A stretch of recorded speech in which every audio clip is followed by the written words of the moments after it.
Então vamos iniciar com a prece para essas irmãs que relaxem, fechem os olhos, ponham as palmas das mãos para cima, fiquem tranquilos, uma respiração tranquila. Rogamos ao Pai, ao nosso Mestre Jesus, que abençoe a todos nós aqui presentes, nos iluminando com tudo aquilo que precisamos para a nossa evolução.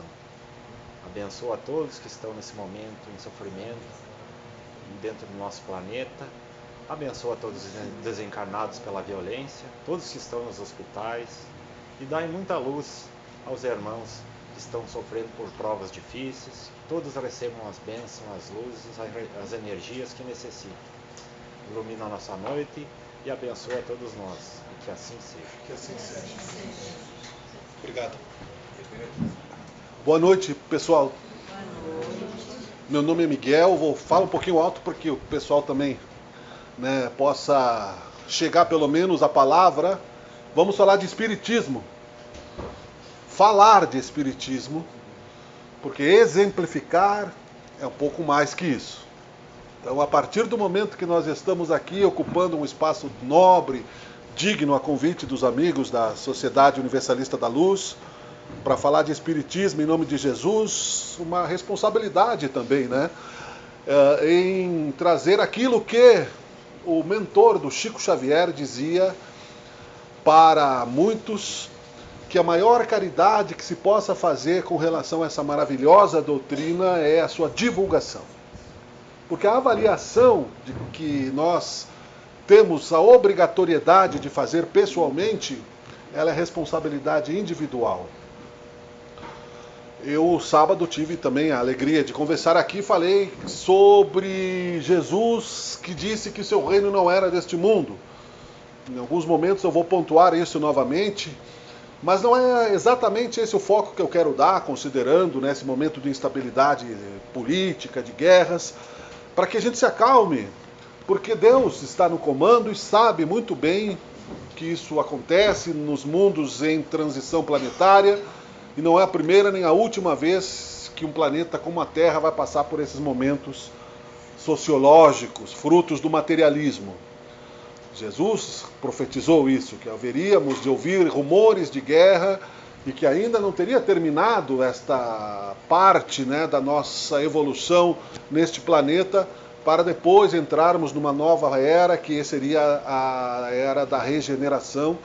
Bem-aventurados os mansos e misericordiosos, porque herdarão a terra.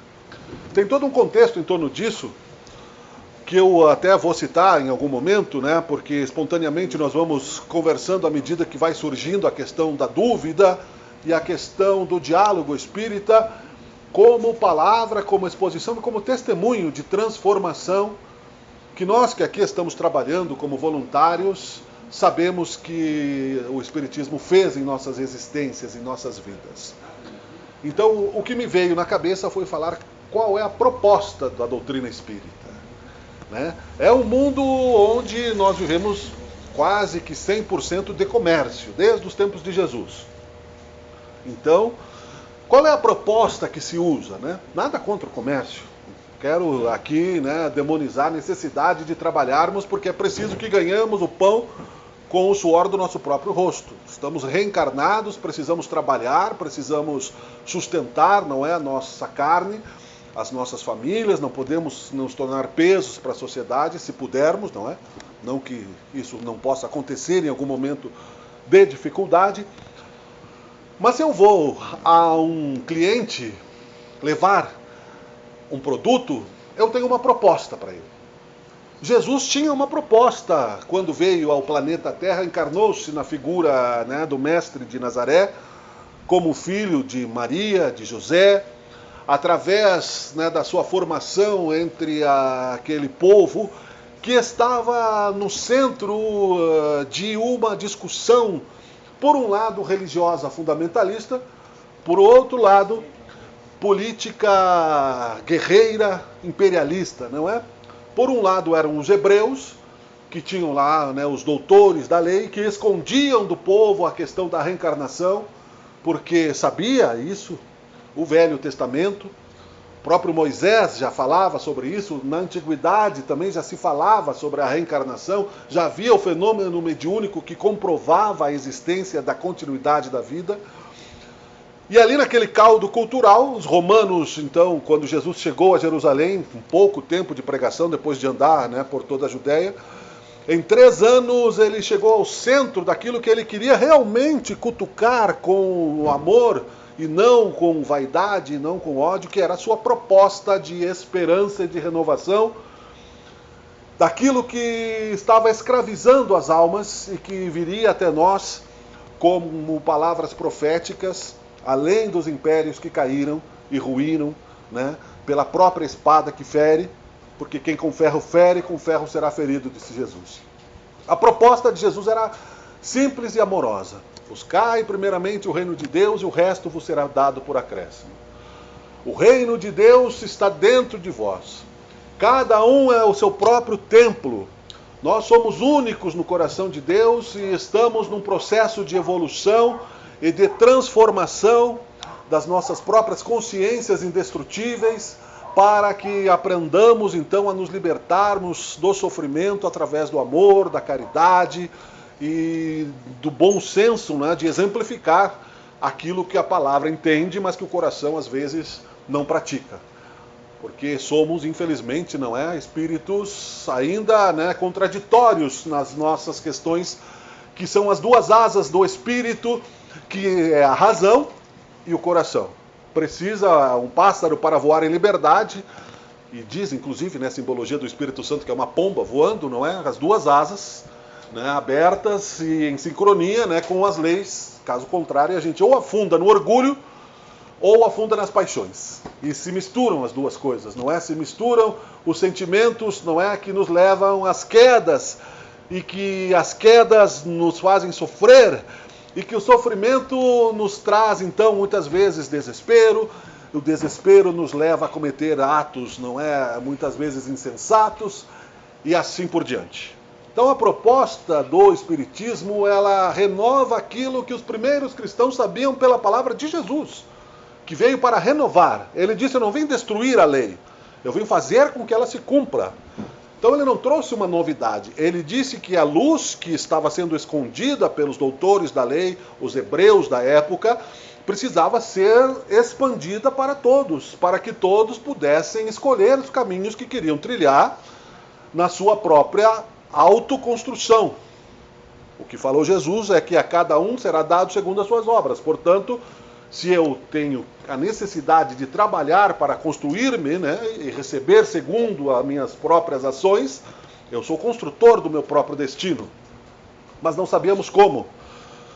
E fomos aos poucos, né, nos vitimando justamente pelo imediatismo da hora presente, das necessidades presentes, deixando, não é, que depois do tempo dos apóstolos que lutaram contra aqueles que fundamentalistas, né, acabaram com as suas carnes mesmo, foram crucificados, foram decapitados, foram mortos pela espada em vários locais, ficando apenas João Evangelista, que profetizou o Apocalipse, vendo, né, que neste momento, não é, de transição planetária, haveria choro e ranger de dentes e rumores de guerra, mas que não era o fim, né, que logo ali adiante, né, Jesus estaria pleno entre todos nós. Logo ali adiante para um termo de imortalidade, ou seja, não é simplesmente daqui a uma semana, daqui a 2 semanas, daqui a 1 mês, talvez leve ao tempo de Deus, que é aquilo que Jesus disse, que só Deus sabe a hora, não é, de que essas dores, que esses conflitos terminem.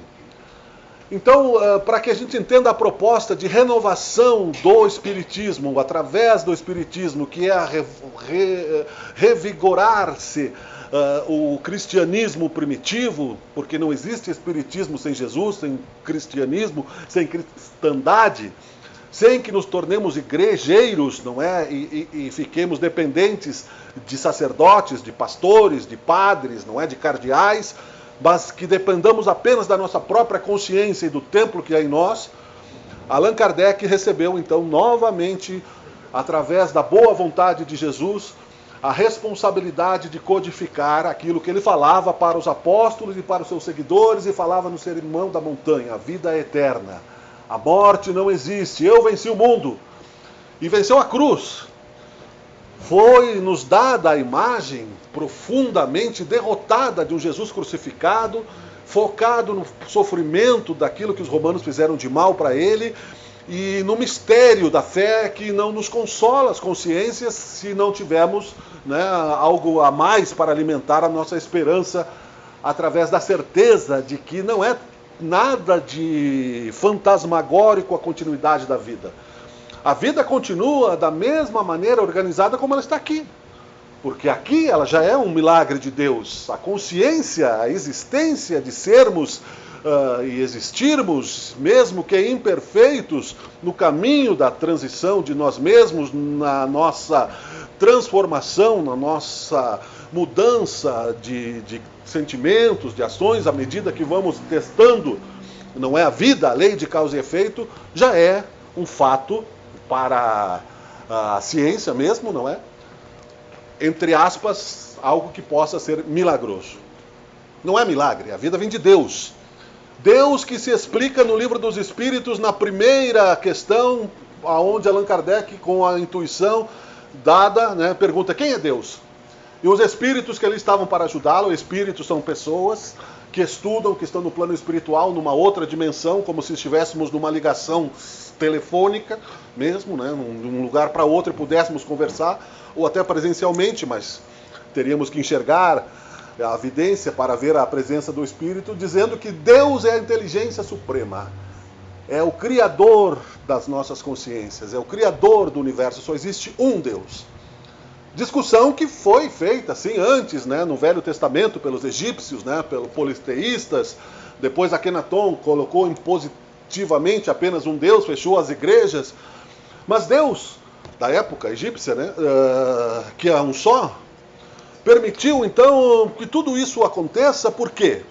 Quer que entendamos por nós próprios aquilo que Jesus disse e continua dizendo, porque venceu o mundo quando saiu livre do corpo, através da cruz que aceitou pacificamente, sem fomentar a guerra, sem fomentar a legião de anjos, sem desafiar a provocação de Pilatos, que disse: onde está o teu exército?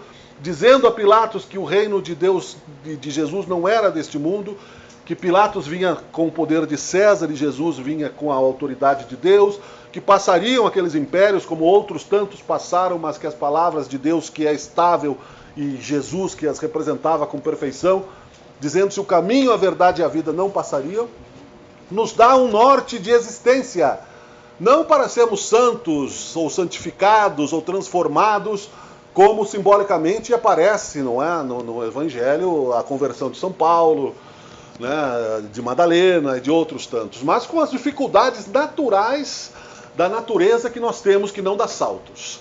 Não poderemos simplesmente, né, pegar por imposição, como tentou o Akenaton, faraó egípcio, impor a sua visão de um Deus único para um povo que não acreditava nisso.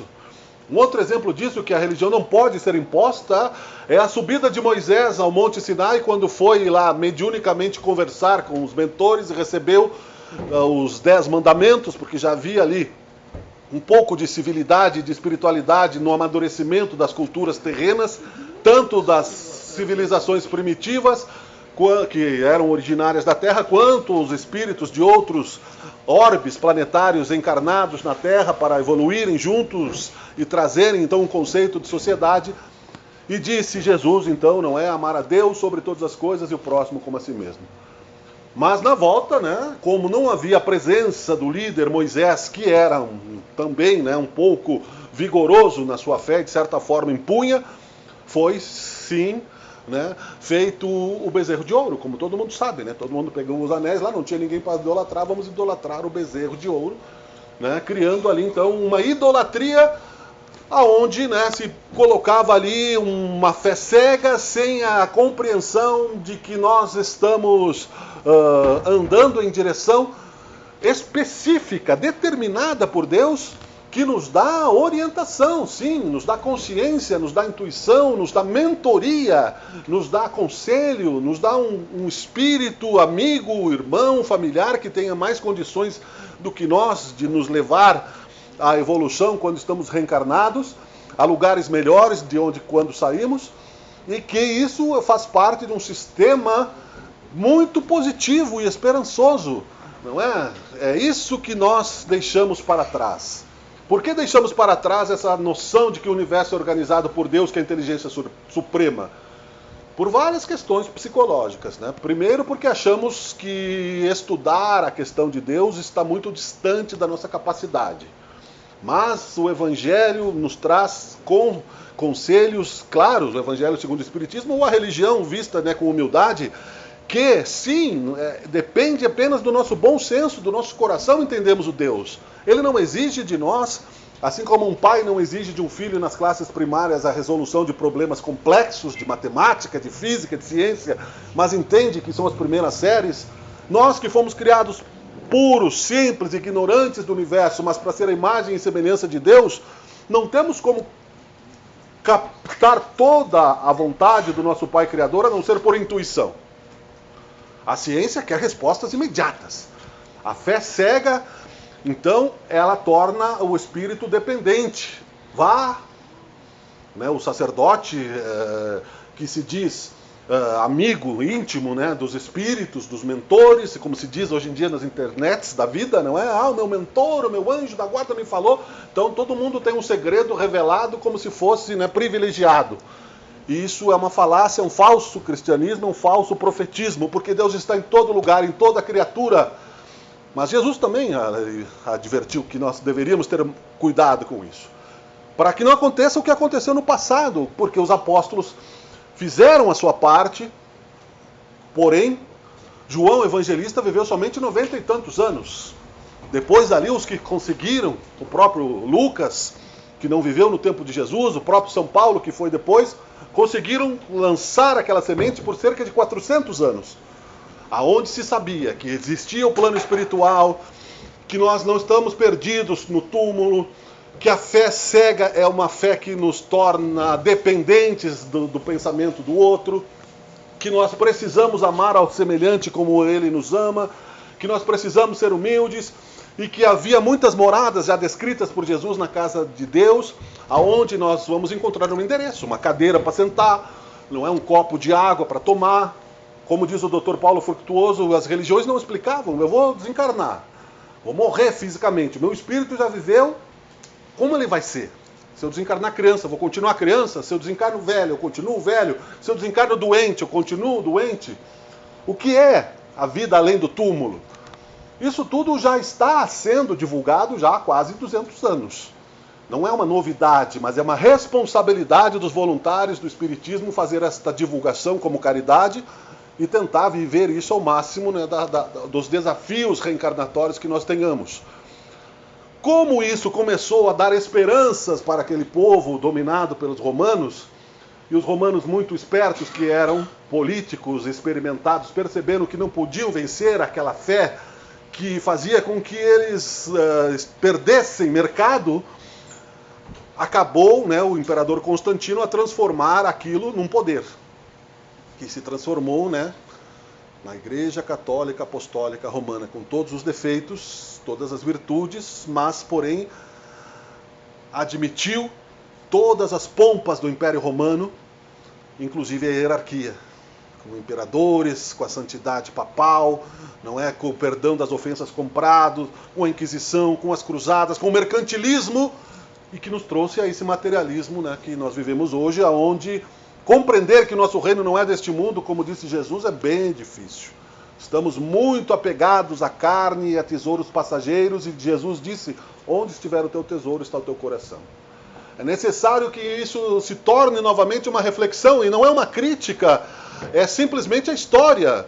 No concílio de Nicéia, o imperador Constantino, então, tornou isso, né, um fato. O Império Romano morreu no silêncio, né, na história conta, o Império Romano simplesmente apagou-se como uma vela e ficou todo aquele esqueleto construído através do roubo das nações oprimidas e subordinadas à espada e ao ferro e ao mercenarismo dos romanos, que foram, sim, cruéis e belicosos, mas também que vão resgatar através da reencarnação a dor da espada, porque quem com ferro fere, com ferro será ferido, disse Jesus isso a Pedro, que cortou a orelha do soldado, advertiu Jesus para que o apóstolo Pedro não fizesse isso. E então aproveitou-se, né, para se construir uma igreja sem alma, né, uma igreja sem fé, uma igreja que depois foi se diversificando em outras ramificações do cristianismo, que trazem até esperança, que trazem consolo, que trazem identificação para alguns, mas não para todos, porque tudo isso que está sendo dito poderia estar inclusive na doutrina destas igrejas. O Espiritismo não é a religião do futuro, mas é um futuro que doutrinariamente as religiões precisarão entender para explicar exatamente essas dúvidas. Se eu desencarnei, saí do corpo, eu vou ficar dois aqui. Está aqui o meu corpo, o meu espírito, o meu corpo cai, morreu, vai apodrecer na terra.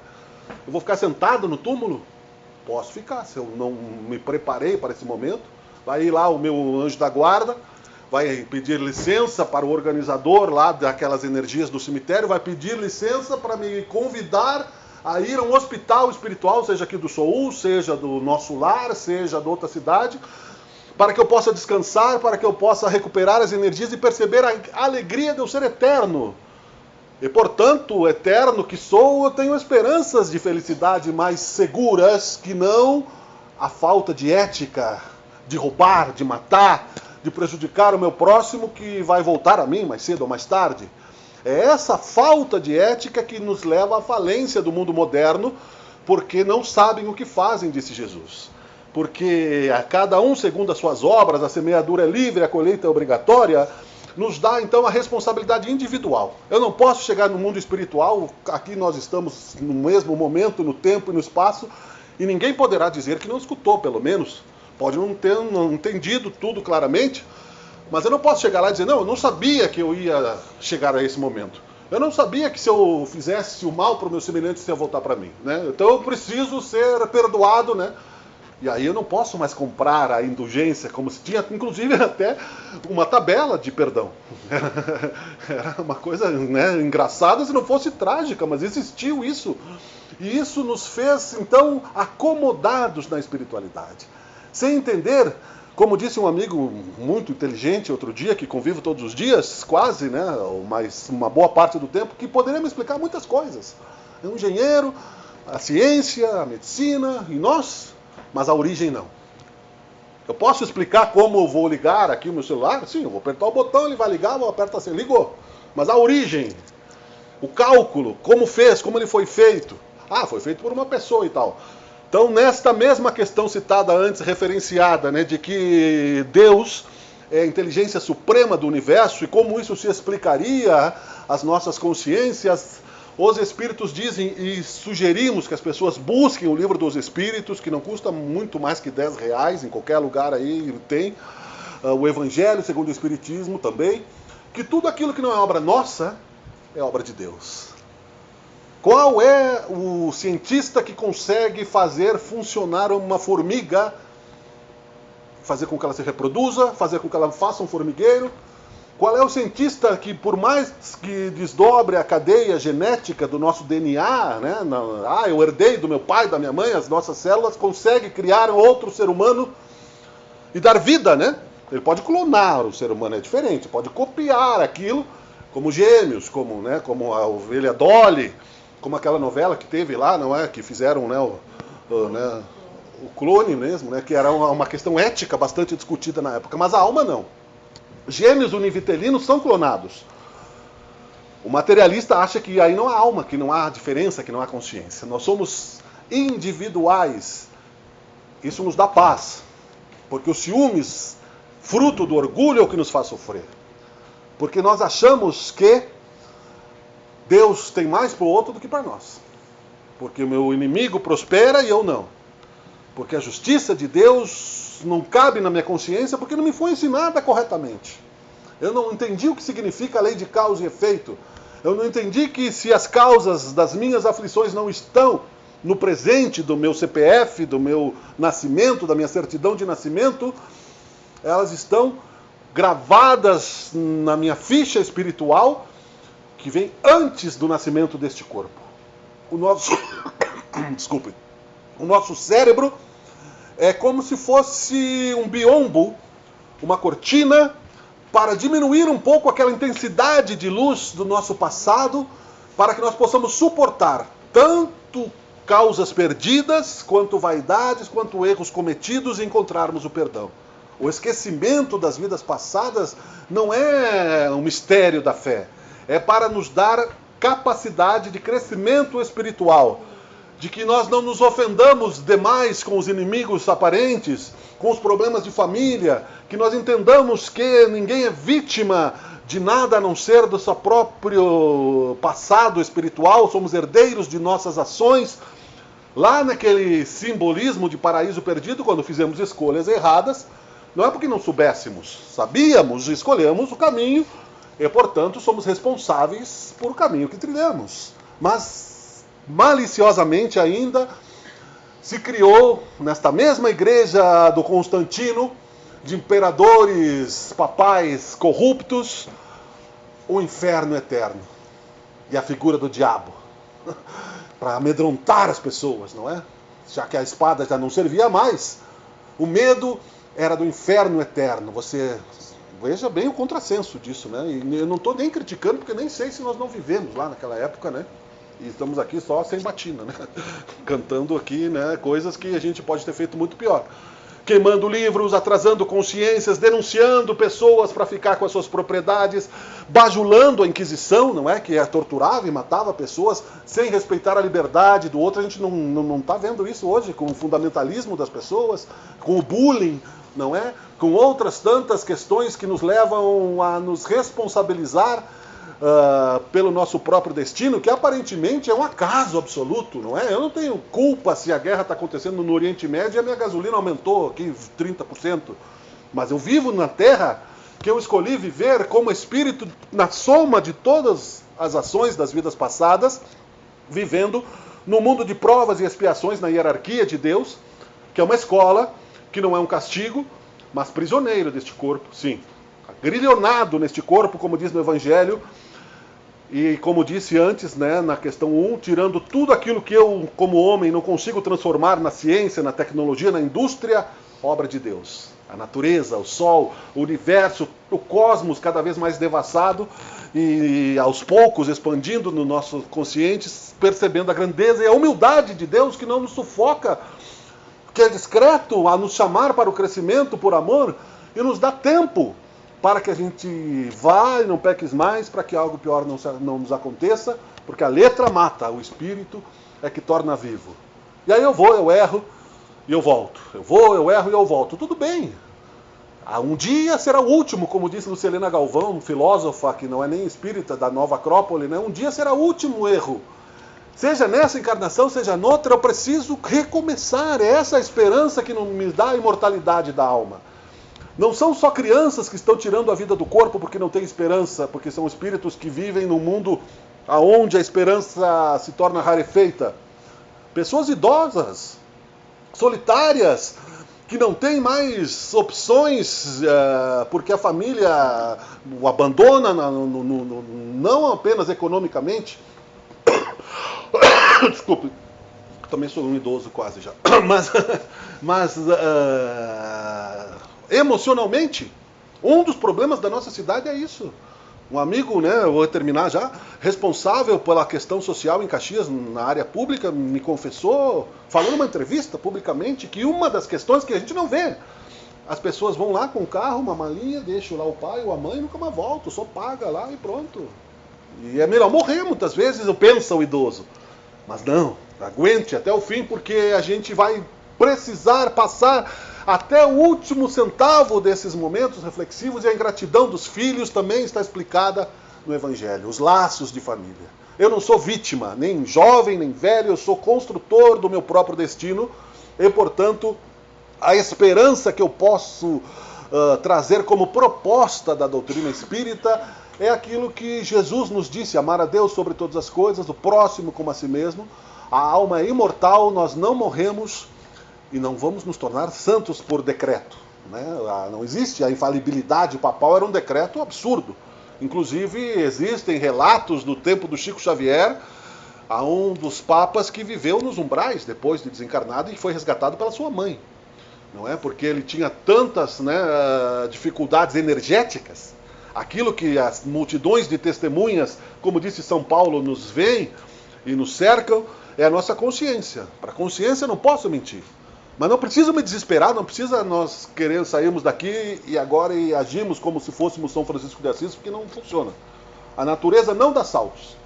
Eu só posso dar de mim aos poucos, mas eu preciso andar, eu preciso me transformar, eu preciso assumir responsabilidades, pelo menos, contradições. Tem um livro do Papa João Paulo II, aliás, que é bem legal, é Contradições da Alma. Porque sem contradição não há crescimento. O objetivo da nossa reencarnação, que é uma determinação, uma lei que está também dita no Pentateuco, que Allan Kardec trouxe, é uma lei reencarnarmos, virmos do mundo espiritual, entrarmos no corpo material, é esse que nós estamos como instrumento, e crescermos como espírito. Não é, você se tornou milionário é um vencedor, se você é um pobre é um derrotado. Então, nós voltamos, por isso muita gente se apegou à cruz, achando que aquilo era a derrota de Jesus, sendo que Jesus venceu o mundo e mostrou que nós não estamos aqui para ficar na semente do mundo, numa carne que não é imortal. Né? A carne é passageira, é uma ferramenta útil, um instrumento que Deus criou na sua sabedoria divina para nos dar oportunidade de progresso espiritual. Nenhuma ovelha se perderá. Nenhuma. Porque a imortalidade da alma vai ao infinito. Essa é a proposta, portanto, meus queridos, que eu trago todos os dias na renovação constante, no aperfeiçoamento. Não como vendedor, porque se eu fosse vender para um cliente, eu ia querer que ele comprasse o meu produto. Mas como sugestão de reflexão. O Espiritismo sugere que nós encontremos isso dentro de nós. E isso nos dará paz de espírito, nos dará maiores ligações com os voluntários de uma casa que reflete no bem como esta aqui e outras tantas, e nos fará regenerados, porque se estamos sofrendo e não enxergamos o nosso sofrimento nessa vida, pode ter certeza que a gente semeou isso. Mas pelo amor e pela caridade, Jesus nos deu a liberdade. Não é olho por olho, dente por dente. Essa visão de quem com ferro fere, com ferro será ferido, é para lembrar que não façamos o mal conscientemente. Evitemos o mal, mas lembremos que se ele já está feito, eu posso me arrepender e eu posso me regenerar, eu não vou ficar no inferno eterno. Não existe inferno eterno.